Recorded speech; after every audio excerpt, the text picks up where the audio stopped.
মৰমৰ ছাত্ৰ ছাত্ৰীসকল, তোমালোকক আজি নৱম শ্ৰেণীৰ অনুশীলনী 1.1 পাঠৰ প্ৰশ্ন উত্তৰসমূহৰ সমাধান লৈ আনি দিছোঁ। তোমালোকে ভিডিঅ'বিলাক চাবা আৰু ভিডিঅ'টি যদি চাই ভাল লাগে তেতিয়াহ'লে লাইক, শ্বেয়াৰ আৰু ছাবস্ক্ৰাইব কৰিবলৈ নাপাহৰিবা। এতিয়া আহিছোঁ অনুশীলনী 1.1। ইয়াত কৈছে শূন্যটো পৰিমেয় সংখ্যা হয়নে? ইয়াক পি বা কিউ আৰ্হিত প্ৰকাশ কৰিব পাৰিনে? আমি এতিয়া পৰিমেয় সংখ্যা কাক বোলে? আমি যিবিলাক সংখ্যাক পি বাই কিউ আৰ্হিত প্ৰকাশ কৰিব পাৰি, এইটো আৰ্হিত প্ৰকাশ কৰিব পাৰি, সেই সংখ্যাবিলাককে পৰিমেয় সংখ্যা বুলি কোৱা হয়।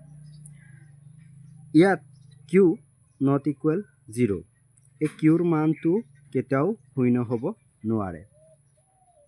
পিৰ মানটো শূন্য হ'লেও একো নাই, কিন্তু কিউৰ মানটো শূন্য হ'ব নোৱাৰে।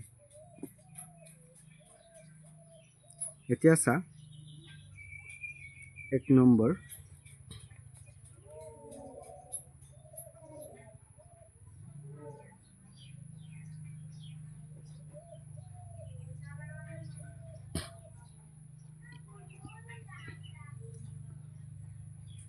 হয়,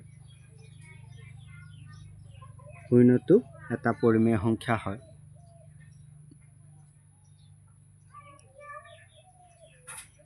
ইয়াক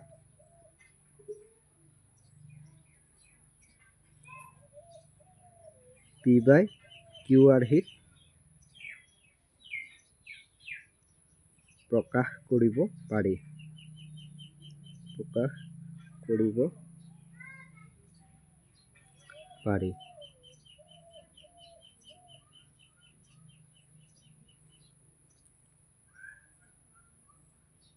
যেনে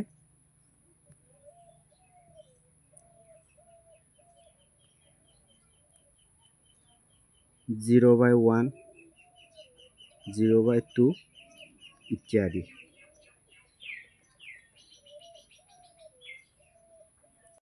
এতিয়া আহিছোঁ দ্বিতীয়টো প্ৰশ্ন। 3 আৰু 4ৰ মাজত থকা 6টা পৰিমেয় সংখ্যা উলিওৱা। 3 আৰু 4ৰ মাজত আমি কেইটা উলিয়াব লাগে? 6টা পৰিমেয় সংখ্যা উলিয়াব লাগে। গতিকে ইয়াক আমি 6 + 1 হৰযুক্ত হিচাপে প্ৰকাশ কৰিম। হৰযুক্ত পৰিমেয় সংখ্যা হিচাপে প্ৰকাশ কৰিম।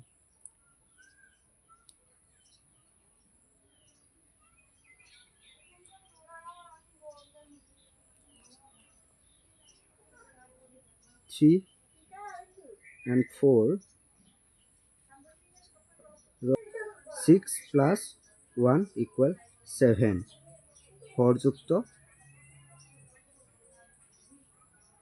পৰিমেয়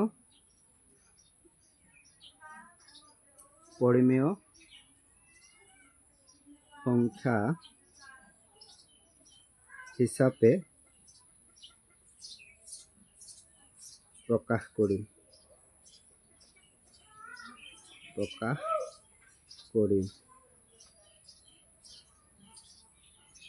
একে 3 = 1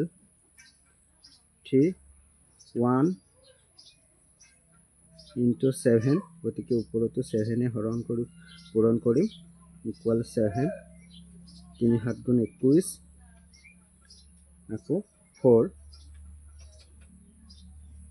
× 1 × 7, 7, 7 × 4 = 28, 7 × 1 = 7। এতেকে 3 আৰু 4ৰ মাজত থকা 6টা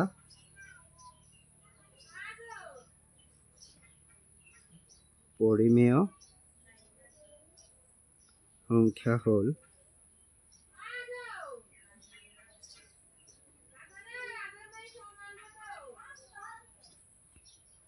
22/7, 23/7, 24/7, 25/7, 26/7 আৰু 27/7 ছটা হ'লনে চা 1 2 3 4 5 6 গতিকে এইটোৱে হৈছে 3 আৰু 4ৰ মাজত থকা পৰিমেয় সংখ্যা। এতিয়া আহিছোঁ 3 নং প্ৰশ্নলৈ 3/5 আৰু 4/5ৰ মাজত থকা 5টা পৰিমেয় সংখ্যা উলিওৱা বুলি কৈছে। এতিয়া চা আমি অথনি 6টা পৰিমেয় সংখ্যা উলিয়াব লাগে, গতিকে 7 হৰযুক্ত কৰিছিলোঁ।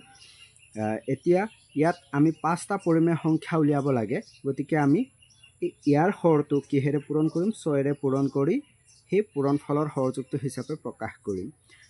কিন্তু এনেকুৱা নহয় যে কেৱল 6ৰে পূৰণ কৰিব পাৰি, 10ৰেও পূৰণ কৰিব পাৰিবি, 20ৰেও কৰিব পাৰিবি, গতিকে সেইটো তোমাৰ ওপৰত নিৰ্ভৰ কৰিব। এতিয়া আহিছোঁ সমাধান।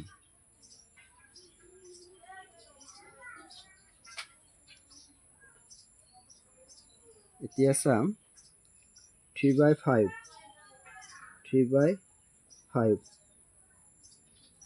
ইকুৱেল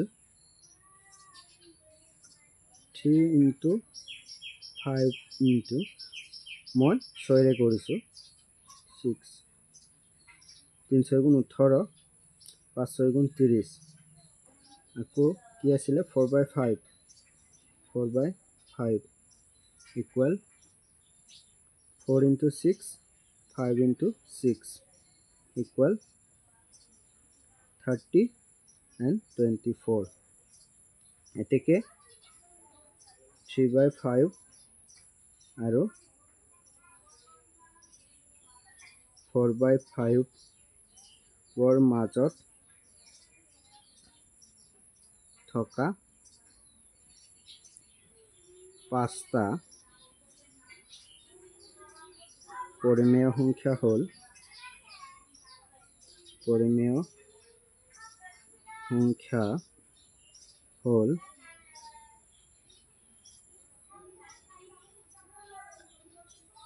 19/30।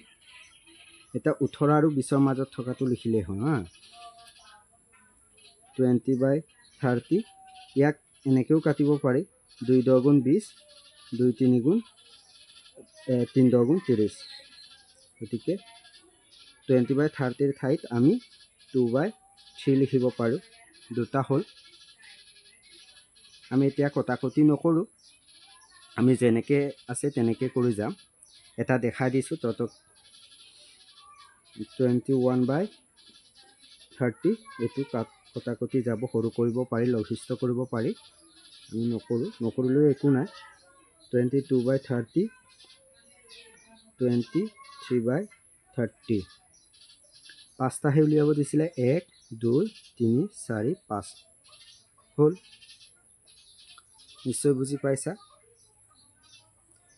এতিয়া যাম আমি এতিয়া আহিছোঁ কুৱেশ্যন নম্বৰ 4। তলৰ উক্তিসমূহ সঁচা নে মিছা লিখা উত্তৰসমূহৰ সমৰ্থনত যুক্তি উল্লেখ কৰিবা। প্ৰথমটো কুৱেশ্যন আছে, প্ৰতিটো স্বাভাৱিক সংখ্যাই এটা পূৰ্ণ সংখ্যা। কি কৈছে? প্ৰতিটো স্বাভাৱিক সংখ্যা এটা পূৰ্ণ সংখ্যা। এতিয়া চা স্বাভাৱিক সংখ্যা কোনবিলাক? 1 2 3 এনেকৈ গৈ থাকিব। আৰু পূৰ্ণ সংখ্যাবিলাক চোৱা 0 1 2 3। প্ৰশ্নটোত কি কৈছে? প্ৰত্যেকটো স্বাভাৱিক সংখ্যা এটা পূৰ্ণ সংখ্যা বুলি কৈছে। হয়তো 1 2 3 4 ইত্যাদি এই সংখ্যাবিলাক এই পূৰ্ণ সংখ্যাত সোমাই আছেনে? আছে।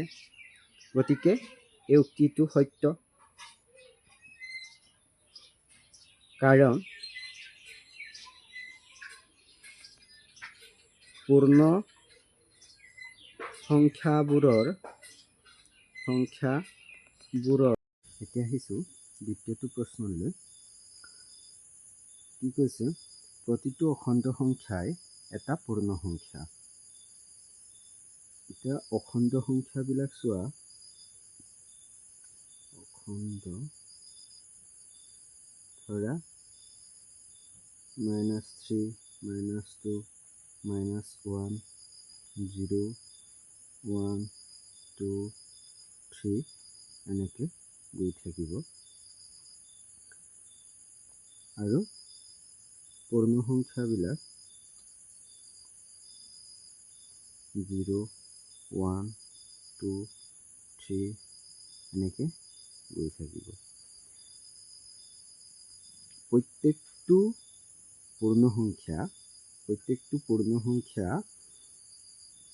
অখণ্ড সংখ্যাত অন্তৰ্ভুক্ত হৈছে, কিন্তু প্ৰতিটো অখণ্ড সংখ্যা পূৰ্ণ সংখ্যাত অন্তৰ্ভুক্ত নহয়। এতিয়া চাওক -3, -2, -1 এইবিলাক পূৰ্ণ সংখ্যাত অন্তৰ্ভুক্ত নহয়। গতিকে প্ৰতিটো অখণ্ড সংখ্যাই এটা পূৰ্ণ সংখ্যা নহয়। গতিকে অসত্য। কাৰণ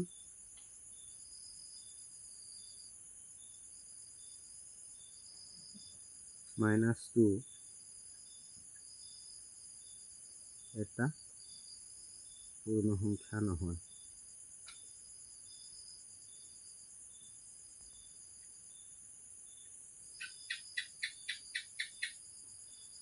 এতিয়া তৃতীয়টো প্ৰশ্ন আছে, প্ৰতিটো পৰিমেয় সংখ্যাই এটা পূৰ্ণ সংখ্যা।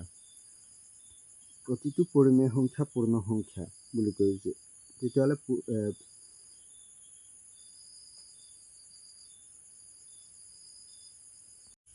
এতিয়া আহিছোঁ এক্সাৰচাইজ 1.1ৰ একেবাৰে শেষৰটো প্ৰশ্ন। দিয়া আছে প্ৰতিটো পৰিমেয় সংখ্যাই এটা পূৰ্ণ সংখ্যা। এইটো অসত্য। কিয়? চোৱা, পূৰ্ণ সংখ্যা 0, 1, 2, 3 এইবিলাক পূৰ্ণ সংখ্যা। ধৰি লোৱা 1/2 এইটো কি হয়? এটা পৰিমেয় সংখ্যা, নহয় জানো? এইটো পৰিমেয় সংখ্যা, কিন্তু ই এটা পূৰ্ণ সংখ্যা হ'বনে? নহয়। গতিকে উক্তিটো অসত্য। আমি লিখিব পাৰোঁ অসত্য, কাৰণ 1/2 এটা পৰিমেয় সংখ্যা, কিন্তু ই এটা পূৰ্ণ সংখ্যা নহয়।